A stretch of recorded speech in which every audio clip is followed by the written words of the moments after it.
నమస్తే, welcome to public court news. Etela Rajender jackpot కొట్టారు. Malkajgiri BJP MP ticket తెచ్చుకున్నారు. ఓ పక్క సీనియర్లు అడ్డుపడ్డా, బండితో విభేదాలున్నా, సొంత పార్టీ నేతలతో ఇబ్బందులు ఎదురైనా ఈటెల మాత్రం పక్కాగా తన వ్యూహం అమలు చేశారు. పంతం నెగ్గించుకున్నారు. గత అసెంబ్లీ ఎన్నికల్లో ఈటెల రాజేందర్ కు 2 చోట్ల పార్టీ టికెట్ ఇచ్చింది. అయినా గెలవలేకపోయారు. దీంతో ఆయనకు ఎంపీగా అవకాశం రావడం కష్టమేనని అంతా భావించారు. ఆయన సొంత సెగ్మెంట్ కరీంనగర్లో సిట్టింగ్ ఎంపీగా బండి సంజయ్ ఉన్నారు.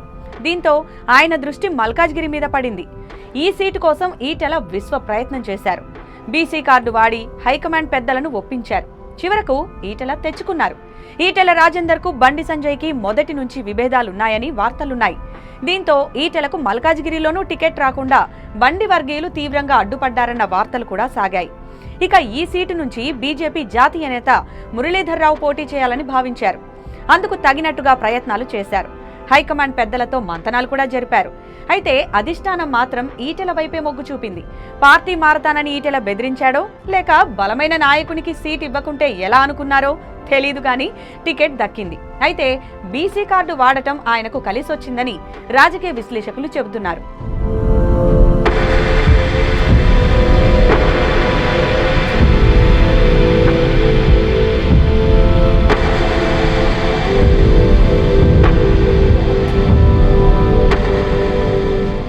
ఆయన కారును వీడి బీజేపీలో చేరాక అప్పట్లో సింపతి బాగా పనిచేసి గెలిచారు. ఇక ఈటెల రాజేందర్ కు తెలంగాణ ఉద్యమకారుడిగాను పేరుంది. మొన్న ఎన్నికల్లో ఓడిపోవడంతో ఈటెల పార్టీ మారతాడని టాక్ కూడా వచ్చింది. అయితే ఈటెల వస్తే కాంగ్రెస్ కూడా పెద్దపీట వేసేందుకు సిద్ధపడింది. కానీ ఈటెల మాత్రం ఆ వార్తలని కొట్టిపారేశారు. ఈటెల తెలంగాణలో అధిక ఓటు బ్యాంకున్న ముదిరాజు సామాజిక వర్గానికి చెందిన వారు, అలాగే ఉద్యమకారుడు. అందుకే ఈటెలకి అటు సామాజికంగా, ఇటు ఉద్యమపరంగా పార్టీలకి అతీతంగా పరిచయాలున్నాయి. 50 లక్షల జనాభా కలిగిన ముదిరాజు కులానికి బీఆర్ఎస్ గత ఎన్నికల్లో ఒక్క ఎమ్మెల్యే టికెట్ కేటాయించలేదనే అసంతృప్తి ఆ వర్గంలో ఉంది. వాళ్లు బీఆర్ఎస్ కి వ్యతిరేకంగా ఉన్నారు.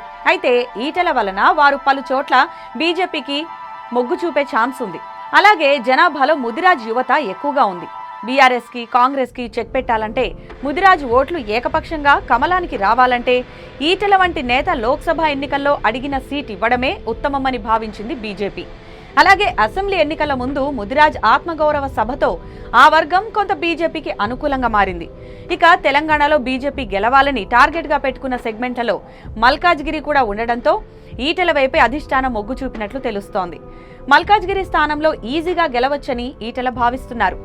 రాష్ట్రంలో అతిపెద్ద పార్లమెంటు స్థానంగా పేరున్న ఇక్కడ అన్ని రాష్ట్రాలకు చెందిన ఓటర్లున్నారు. మిడిల్ క్లాస్ ఓటర్లు, సెటిలర్లు, నార్త్ ఇండియన్స్ ఉంటారు. కాబట్టి ఆయా సామాజిక వర్గాలు బీజేపీకి అనుకూలంగా ఉంటారన్న వాదన ఉంది.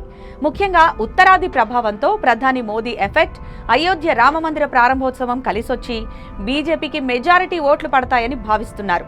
ఈటెల పక్కా ప్లాన్ తో టికెట్ దక్కించుకున్నప్పటికీ బీజేపీ పాత తరం నేతలు ఈటెల రాజేందర్ ను తమ నేతగా ఓన్ చేసుకోవడం లేదని మరో వార్త కూడా ఉంది. మరి ఈటెల రాజేందర్ నెగ్గుతారా లేదా అన్నది వేచి చూడాలి.